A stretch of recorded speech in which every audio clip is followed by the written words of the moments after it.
Bonsoir à toutes et à tous. Merci de nous rejoindre pour cette nouvelle page d'information en direct sur tous nos canaux de diffusion. Il est 18h30 et nous entamons la tranche info avec un dossier judiciaire qui s'annonce brûlant. Mandat de recherche délivré par le parquet à l'encontre de M. Cédric Cornet, maire de la ville du Gosier et président de la CARL. Le communiqué du procureur de la République émis ce jour revenait donc sur les faits. Le 28 juin 2022, M. Cornet s'était vu remettre une convocation l'invitant à se présenter hier, donc le 19 juillet, dans les locaux du service territorial de police judiciaire pour répondre à des chefs d'accusation de recel d'abus de biens sociaux, détournement de fonds publics et corruption active et passive.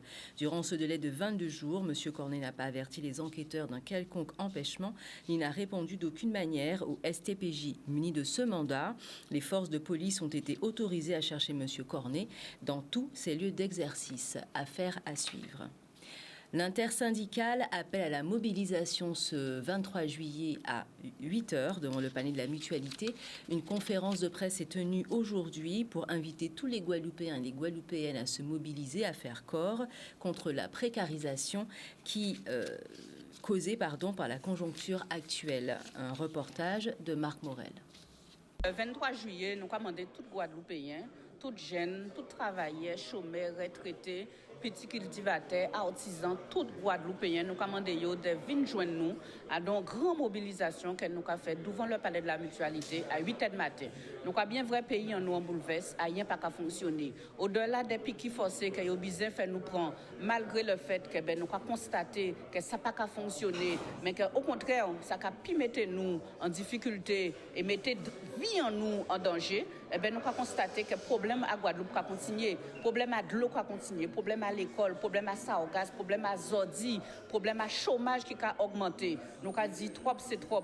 Il est véritablement pour Guadeloupéens qui ont toute souffrance là, ça, qui vivent souffrance là, ça, qui ont réelle difficulté, mettre tête à eux ensemble, coller pour dire qu'on que nous pas d'accord. D'avoir que nous décider effectivement de ne pas conditionner vie en nous à un piquet. C'est pour ça qu'effectivement, là, nous faisons conférence de presse là, avec toutes les organisations syndicales, mais aussi avec collectifs d'organisations en lutte, pour bien montrer que désormais, c'est tout Guadeloupéen qui est en difficulté. Donc c'est pour ça qu'il faut nous joindre tout partout que nous y est. Nous avons invité l'ensemble à peuple là à venir joindre nous, l'ensemble à les organisations, à les associations, de rentrer dans le mouvement là pour nous sauver vie en nous. Voilà, cette mobilisation qui nous rappelle que malgré justement la latence actuelle de l'épidémie de Covid, qui est beaucoup moins suivie par la population, les suspendus, comme ils sont appelés maintenant, sont toujours sous le coup de l'obligation vaccinale. Information suivante, donc Bemao, la ville désormais baptise son nouvel équipement Smart City Lab, inauguration aujourd'hui de son établissement public numérique qui aura pour vocation d'accompagner sa population dans la conversion ou le perfectionnement aux outils passerelles avec le virtuel, des aînés aux plus jeunes, du téléphone portable au drone, un reportage d'Harold Luce et Christophe Verger. Il s'agit de la mise en service de notre PN, le PN de la collectivité de Bemao et des habitants de Bemao, dénommé Bemao Smart City Lab. L'idée est justement de pouvoir proposer ce lieu à toutes les familles qui ont cette envie en fait d'accompagner sous les nouvelles technologies. Donc il y aura ici en fait des instructions de drone. Par exemple aujourd'hui on a avec nous une association, le Green Insight, qui est là aujourd'hui et qui va nous proposer en partenariat avec la ville des formations pour les administrés en fait, pour les usagers, pour les citoyens, de telle sorte à pouvoir piloter des drones et à eux-mêmes devenir en fait des instructeurs de drones en fait. L'objectif de l'association, c'est de démocratiser la technologie et la filière drone en Caraïbes parce que ça a une utilité majeure sur nos territoires, notamment au regard des risques majeurs et de l'utilité qu'on pourrait avoir de ces technologies-là. Nous avons aussi une association qui travaille autour du drone, bien sûr, qui également présente, qui pendant toute la période du mois d'août, pendant toute la période de vacances également, il y aura des ateliers avec cette association et on va continuer avec eux. Il est très important de prendre conscience que l'espace aérien n'est pas quelque chose de libre, mais quelque chose qu'il faut respecter. Il faut avoir un comportement, des protocoles et savoir ce que l'on fait. Nous allons recevoir une grande table ça sera plus adapté pour les réunions, pour voir les séminaires aussi.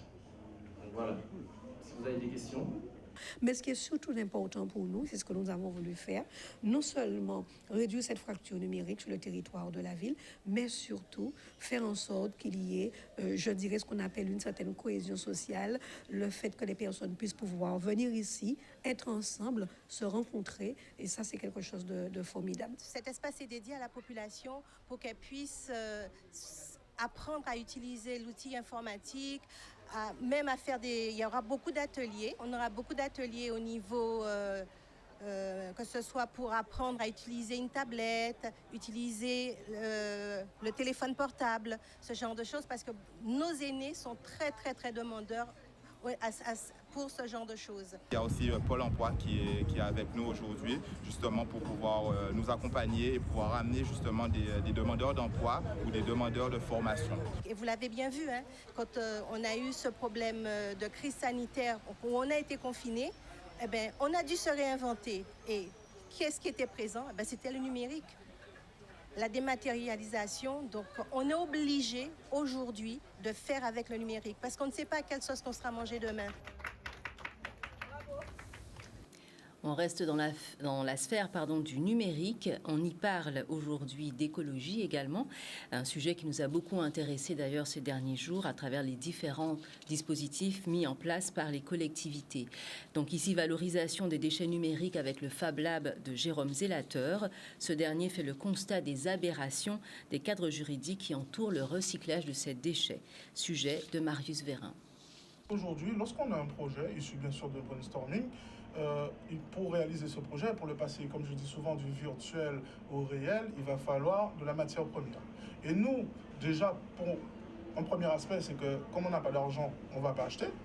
Mais surtout, le deuxième truc qui est un peu plus philosophique, c'est pourquoi acheter quelque chose qu'on peut avoir gratuitement. Et c'est à ce niveau qu'on arrive sur le pôle écologique, parce qu'on ne va pas faire du recyclage. Le recyclage n'est pas forcément écologie. Le recyclage implique de l'énergie, donc a un impact sur le climat. Nous, aujourd'hui, on va essayer de voir si on peut transformer, si on peut utiliser quelque chose qui est censé être mort pour en faire autre chose, ou si on peut tout simplement le réparer. Donc oui, rééduquer la population, revenir sur les choses où on ne fait pas que appuyer sur un écran tactile sans savoir comment ça fonctionne derrière, c'est très important pour nous. Aujourd'hui, je vais vous dire quelque chose. Tout le monde, toutes les politiques parlent de transition écologique, tout ce qu'on entend ces jours-ci. Il faut savoir qu'aujourd'hui, le Fab Lab qui est reconnu d'utilité publique, par exemple, quand elle doit rentrer dans une déchetterie, elle n'a pas le droit de prendre les déchets. C'est-à-dire que légalement aujourd'hui, je n'ai pas le droit d'aller, je vois une télé là, la télé, il y a un fil qui est coupé dedans, je sais que je peux le réparer, je n'ai pas le droit d'aller prendre cette télé-là et le réparer. Cette télé va partir en destruction. Mais nous, comment on fait? On fait les poubelles. C'est-à-dire que le vendredi soir, on prend une voiture et puis on passe, on fait les poubelles.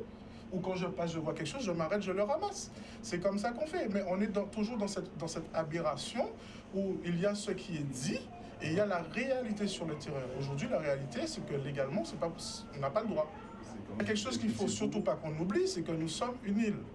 D'accord? Donc aujourd'hui, nous vivons essentiellement d'importation parce qu'il n'y a pas d'usine de télé. On a pris le cas des télés, mais nous parlons du télé en Guadeloupe. Donc les télés, elles viennent. Lorsqu'elles sont en fin de vie, elles repartent. Nous, aujourd'hui, par exemple, au Fab Lab, pourquoi je prends l'exemple des télés? Toutes les productions que vous allez voir en plastique au Fab Lab aujourd'hui proviennent des plastiques qui sont contenus dans les dalles des téléviseurs qu'on découpe avec des imprimantes laser. Donc, c'est-à-dire qu'au lieu de renvoyer cette télé, repartir en cargo, en Chine, machin, on sait comment ça se passe, nous, on va le transformer de façon locale. Alors, l'écologie, elle est où? La compétence qui est développée derrière, c'est que les membres du Fab Lab, ils vont apprendre à utiliser de la commande numérique, ils vont faire de la programmation, ils vont faire du dessin 3D, ils vont faire du brainstorming, ils vont faire toutes ces choses qu'aujourd'hui, on a besoin, parce qu'on n'a plus besoin de gens bêtes en réalité. On a besoin de personnes qui sont capables de réfléchir et de créer de leur main. La réalité aujourd'hui critique, c'est ça. Moi, alors, je prends la responsabilité de ce que je dis.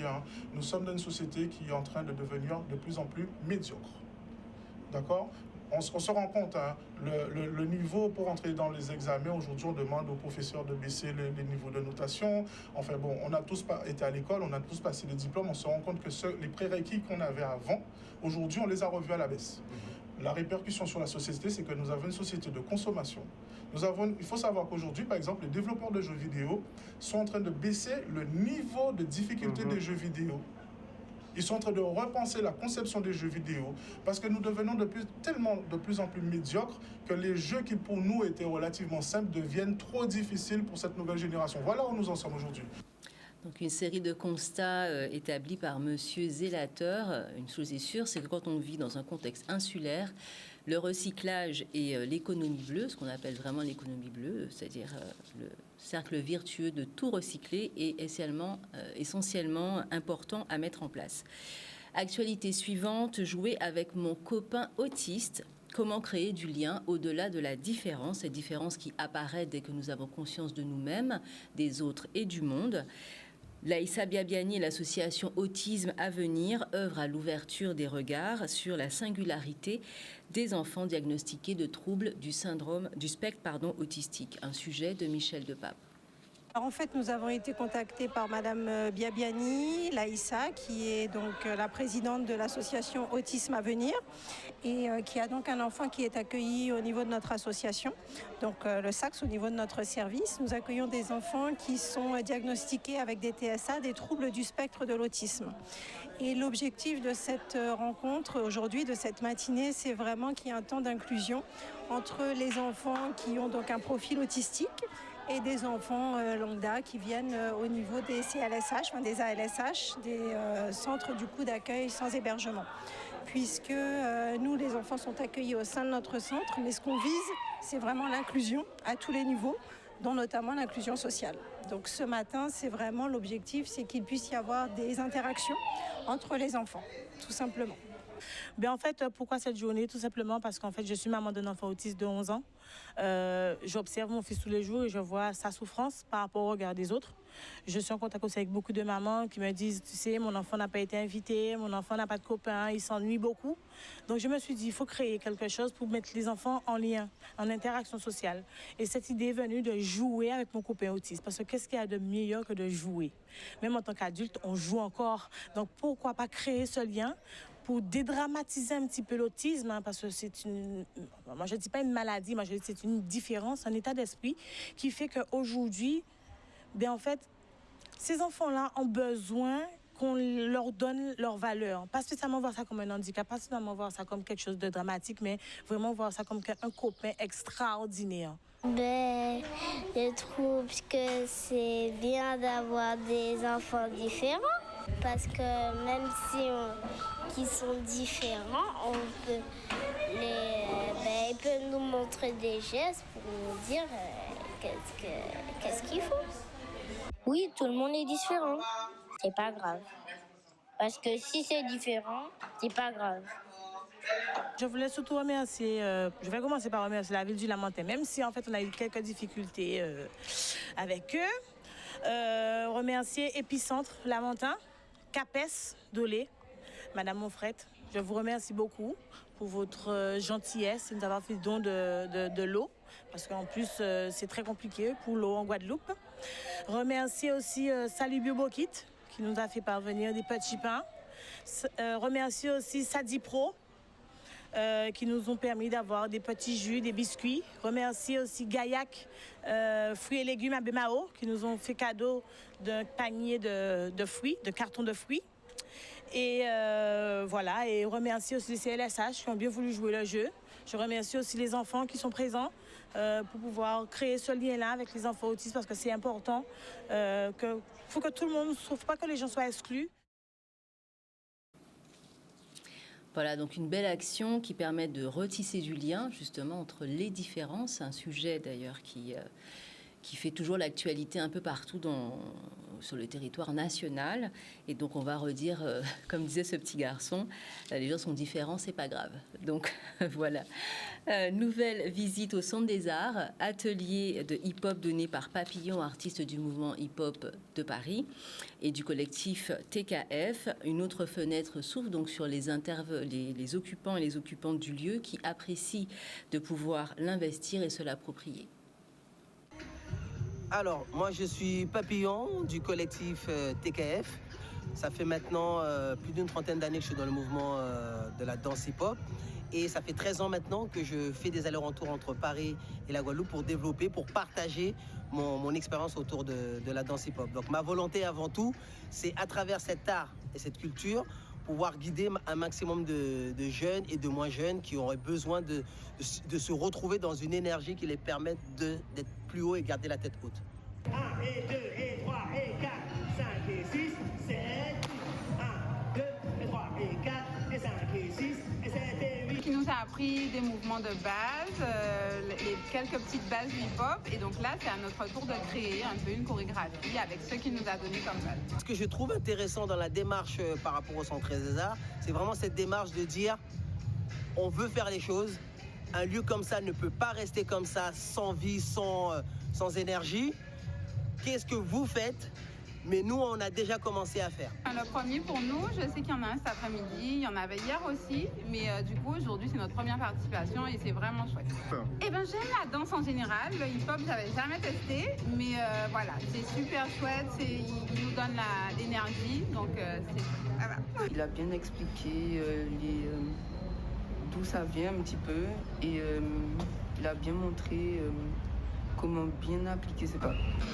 C'est le moment de la séance où ils vont s'approprier les mouvements que je leur ai donnés pour essayer de faire autre chose avec. Voilà, donc il y a un moment où je leur donne des informations, donc un peu l'alphabet, et ensuite ils vont créer leurs propres mots. C'est ce qu'ils sont en train de faire. Donc là, je vais aller les voir, pour voir un petit peu où est-ce qu'ils en sont.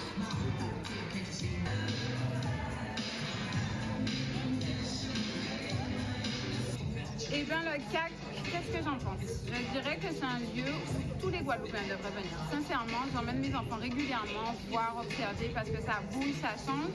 Et on devrait avoir des lieux officiels, entre guillemets, où nos artistes peuvent s'exprimer. Parce que vraiment, on a des talents. On n'en est pas conscient parce qu'au quotidien, bon, on nous parle de musée, des choses comme ça. Mais l'art aussi, c'est ce qui se fait chez nous, ce qui se fait dans nos rues, enfin. Et on a du potentiel, quoi. 5 et 6 et 7, comptez. 2, 7, ok, hip-hop non-stop, au CAC avec Papillon.